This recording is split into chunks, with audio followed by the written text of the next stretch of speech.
रीमा को आज भी उन चीखों ने सोने नहीं दिया जो उसके ससुर विजय सिंह के कमरे से आ रही थी।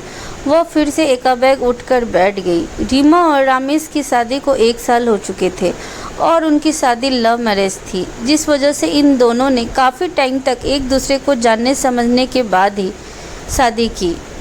रीमा को रमेश का खुला विचार बहुत पसंद आता, वहीं रमेश को भी रीमा पर जान निछावर करता था। फिर दोनों के परिवार वालों की सहमति से दोनों ने शादी कर लिया। रमेश की दिल्ली में जॉब थी, रीमा भी उसके साथ दिल्ली शिफ्ट होना चाहती थी शादी के बाद, मगर रमेश ने कहा शादी तो हो गई लेकिन मेरे पापा जो कि अकेले रहते हैं और माँ को भी मरे कितने साल हो गए हैं, तुम कुछ दिन तक यहाँ गाँव में रहो। रमेश भी उसके साथ यहाँ रुकने वाला था, इसीलिए रीमा भी सहज तैयार हो गई। इस तरीके से समय निकलने लग गए। शादी के शुरुआत के महीने तो बहुत अच्छे से बीते, मगर 1 महीना गुजरते हुए उसे अजीब सी आवाज़ सुनाई देने लगी बगल के कमरे से, जो कि उसके ससुर विजय सिंह का था। वह एकदम डर कर चौंकी। रमेश उठो, देखो पापा के कमरे से किस तरह की आवाज़ आ रही है। ऐसा लग रहा है जैसे कोई औरत या कोई लड़की चीख रही हो। रीमा, रात हो गई है, सो जाओ। तुम्हें आ रही है आवाज़? मुझे ऐसी कोई आवाज़ नहीं आ रही है, चुप करके सो जाओ, रमेश ने कहा। दिमाग को लग गया कि यह उसका वहम हो सकता है, इसीलिए वह सो गई, लेकिन उसे ठीक से लगातार वह आवाज़ें सुनाई देती गई। वह सो नहीं सकी। सुबह उठी तो चूँकि रात को रीमा की नींद सही से नहीं आई थी, सुबह भी उसकी आंखें भारी भारी सी लग रही थी। क्या हुआ बहू, रात को नींद सही से नहीं आई? विजेंद्र सिंह की आवाज़ ने उसे चौंका दिया। नहीं पापा जी, नींद तो सही आई, बस थोड़ी सी तबीयत ठीक नहीं लग रही है, ऐसा कहकर रीमा ने बात टाल दिया। उसके बाद ऐसी कोई रात नहीं होती जब उसे चीखने की आवाज़ अपने ससुर के कमरे से सुनाई नहीं देती। वह बहुत परेशान हो गई थी। अब वह क्या करे, यह चीखें तो बंद ही नहीं होती और रमेश को कुछ सुनाई नहीं देता। कुछ दिनों के बाद एक कांता नाम की नौकरानी रीमा के घर आई। रीमा ने कांता से आवाज़ वाली बात बताई। कांता ने कहा, दीदी इस गांव में भूतों का साया है, क्योंकि अगर भैया को आवाज़ें सुनाई नहीं दे रही है और केवल आपको आवाज़ें सुनाई दे रही है तो इसका मतलब कहीं ना कहीं आपके ऊपर भूतों का साया है। मैं इन बातों को नहीं मानती, रीमा ने कहा। कांता ने कहा, ऐसी कई कहानियां हम सुन चुके हैं जिसमें ऐसी ही चीखें औरतों को सुनाई देती थी। कांता की बातें सुनकर मुझे यानी रीमा को डर तो लग रहा था, लेकिन रीमा अपनी बातों पर अडिग थी। 6 महीने कैसे गुजर गए पता नहीं चला और रमेश अपने काम पर दिल्ली लौट गया।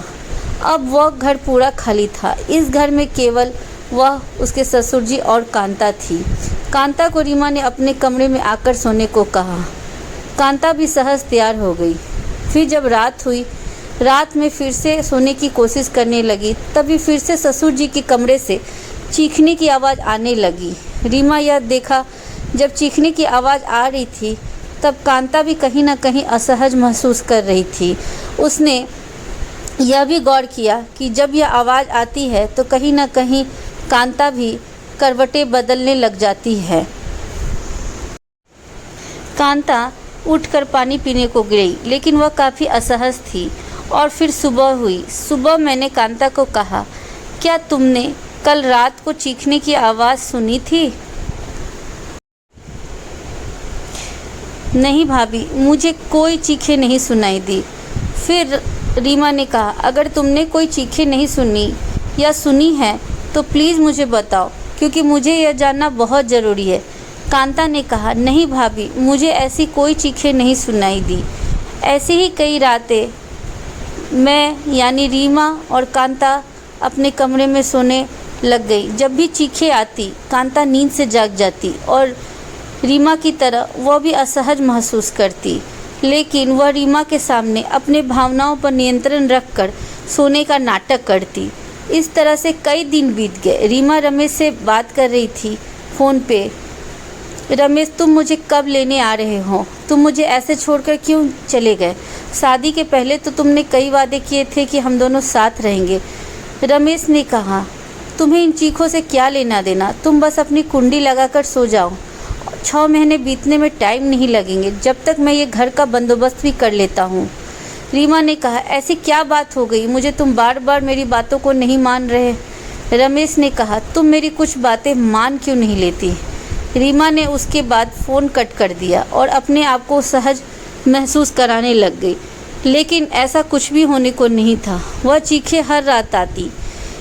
एक दिन रीमा ने चुपके से प्लान बनाया कि मैं जाकर देखूंगी आखिर ये चीखें किसकी है। क्या वाकई किसी भूत का साया तो नहीं है जो कांता मुझे बताती है। उसके बाद रीमा ने सोचा कि आज की रात इस बात का पता लगा के ही रखूंगी कि ससुर जी के कमरे से कैसी चीखें आती है। रीमा इंतज़ार कर रही थी कि कांता की आँख कब लग जाए। जब कांता की आँख लग गई तो वह धीरे से उठकर ससुर जी की तरफ जाने लगी कमरे में। ससुर जी के कमरे के बाहर एक खिड़की थी। रीमा ने उसे शाम के समय से ही खोलकर छोड़ दिया था ताकि अंदर क्या हो रहा है यह पता चल सके। रात में जब वह चीखें आने लगी, वह चुपचाप वहाँ की ओर बढ़ने लगी। रीमा ने देखा कि खिड़की अभी भी थोड़ा सी अंदर की तरफ खुला था। वह बाहर खड़े होकर खिड़की से उस कमरे के अंदर देखने लग गई। उस कमरे के अंदर रीमा ने जो देखा उसे देखकर उसके पैरों के तले से ज़मीन निकल गई। वह किसी तरह नीचे उतरी और जल्दी से चादर को अपने ऊपर डालकर अपने डर को शांत करने की कोशिश करने लगी। तभी कांता, जो सोने का नाटक कर रही थी, वह रीमा के पास आकर बोली, दीदी आप सो क्यों नहीं जाती? ऐसी कई बातें होती हैं जिनके पीछे हमें नहीं जाना चाहिए। रीमा ने कहा, क्यों? कांता बोली, कभी कभी कुछ चीज़ें ऐसी होती हैं जिन्हें जानकर हमें भी अनजान मानना चाहिए। रीमा को समझ में नहीं आ रहा था कि इस हवेली में ये सब क्या चल रहा है। रीमा के ससुर जी विजय सिंह, जो काफ़ी इज्जतदार इंसानों में गिने जाते थे, आज जो रीमा ने देखा, क्या वाकई यह सच? यह मेरी आंखों का धोखा तो नहीं? जब मुझे यह चीखें सुनाई दे रही थी और कांता को भी ये चीखें सुनाई दे रही थी, तब रमेश को यह चीखें क्यों नहीं सुनाई दी? इन्हीं सब बातों में रीमा उलझी हुई थी। उसने पूरी रात आंखों में बिता दिया। सुबह जब उठी तो विजय सिंह नॉर्मल तरीके से नाश्ते की टेबल पर बैठा मिला। ससुर जी ने पूछा मेरे से, बहू रमेश से फ़ोन पर बात ठीक से नहीं हुई या तुम्हारी फिर से तबीयत खराब हो गई? रीना ने कुछ भी जवाब नहीं दिया और डर कर अपने कमरे में आ गई, क्योंकि कहीं ना कहीं उसके दिल में ये बात चल रही थी कि आखिर इस हवेली में क्या हो रहा है। रमेश 2 दिन के बाद छुट्टी में घर आने वाला था। रीमा ने अब सोच लिया था उसे क्या करना है और रमेश के आने के इंतज़ार करने से पहले अपने आँखों पर दोबारा विश्वास करना चाहती थी। उसने फिर से कमरे में जाकर देखा और उसने फिर से वही नज़ारा देखा। पहली रात जब उसने देखा, उस कमरे के अंदर उसे एक 15 साल की लड़की जो अपनी इज्जत की दुहाई मांगते नजर आई, और दूसरे दिन जब उसने देखा तो एक नई लड़की ससुर जी के सामने खड़ी थी। इसका मतलब यह था कि उसके ससुर जी कहीं ना कहीं लड़कियों के शौकीन थे और वह बच्चियों के साथ गलत कर रहे थे। और वह जो चीखे की आवाज़ आ रही थी, चीखने की आवाज़ जो आ रही थी, उन लड़कियों की ही थी। उसने अपने मन को मजबूत किया और रमेश का इंतज़ार करने लग गई। जब रमेश आया तब रीमा ने बिना किसी बात को आगे बढ़ाए पूछा, मुझे तो यह चीखें काफ़ी टाइम से सुनाई दे रही है, क्या तुम्हें नहीं सुनाई दे रही? रमेश ने कहा, नहीं, मुझे किसी तरह की कोई चीखें सुनाई नहीं दे रही। खैर तुम छोड़ो, इन बातों में मत पड़ो। रीमा, तुम्हारे लिए एक खुशखबरी है, हम दिल्ली जा रहे हैं। रीमा ने कहा कि नहीं, मैं अभी दिल्ली कुछ काम करके ही जाऊंगी। रमेश ने पूछा, ऐसा क्या काम है? रीमा ने कहा, तुम्हें वो बाद में पता चलेगा। रीमा रात को होने का इंतज़ार करने लगी। फिर से उसे वो चीखें सुनाई देने लगी।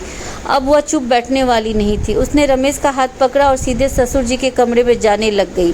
रमेश ने कहा, मैंने तुमसे कहा है ना, कुछ चीज़ों पर ध्यान नहीं देना है। रीमा अब किसी की नहीं सुनने वाली थी। रीमा के आवाज़ के साथ ज़ोर से धक्का दिया और दरवाज़ा खुल गया। उसके सामने एक लड़की और ससुर जी सामने थे।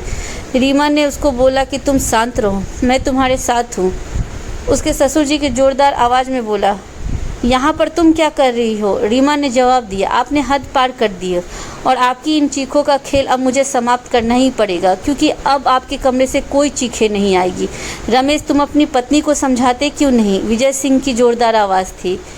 रमेश ने बोला, तुम्हें इन चीज़ों में पड़ने की ज़रूरत नहीं। तुम्हारी पत्नी होने से पहले मैं एक औरत हूँ और एक औरत दूसरी औरत के साथ ऐसा होता हुआ नहीं देख सकती। तभी कांता दौड़ी आई। कांता भी सब कुछ समझ गई थी। रीमा ने कांता की तरफ देखा और कहा, एक औरत हो और औरत के साथ ऐसा होते हुए भी जानकर तुम मुझे भूत प्रेतों की अफवाह में उलझा कर रखना चाह रही थी और इन लड़कियों के साथ गलत होने देना चाह रही थी। कांता भी चुप थी। रीमा ने कहा, अब इस कमरे से कभी चीखने की आवाज़ नहीं आएगी। रीमा ने जोर से उस लड़की का हाथ पकड़ा और दौड़ते हुए नीचे आ गई। उसने पुलिस थाने में मिलाया फ़ोन। तब तक रमेश, ससुर जी सब नीचे आ गए थे। पुलिस भी आ गई और रीमा ने सारी सच्चाई पुलिस को बता दी।